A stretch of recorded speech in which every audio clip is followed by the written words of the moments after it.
Sur cette vidéo amateur, 6 militants du mouvement Nation tabassent un sans-abri.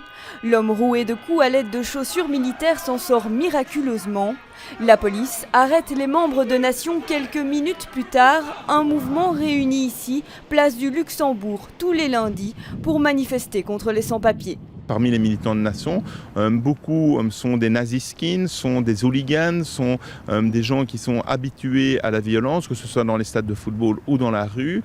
Ce sont des gens effectivement aussi qui ont une culture de violence par les écrits qu'ils lisent, par les discours de leurs dirigeants. Ces militants n'en sont en effet pas à leur premier coup d'essai.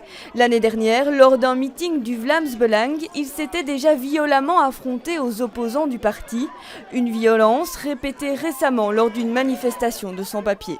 La semaine passée, le mouvement Nation avec une organisation française néofasciste ont organisé une provocation. Donc ils se sont infiltrés dans la manifestation et ont tenu un discours appelant à l'expulsion de tous les clandestins, ce qui a évidemment provoqué des incidents et des violences ont eu lieu. Et pour le groupe d'action résistance, la police a une attitude trop passive face à ces faits de violence. Le mouvement Nation dit clairement que des policiers leur expriment leur sympathie et donc avec ces éléments que nous avons, nous interpellons les autorités politiques et publiques donc, pour mener une enquête et savoir quels sont les liens possibles entre Nation et la police. Le parquet de Bruxelles a indiqué que 5 de ces militants comparaîtront en citation directe fin de ce mois.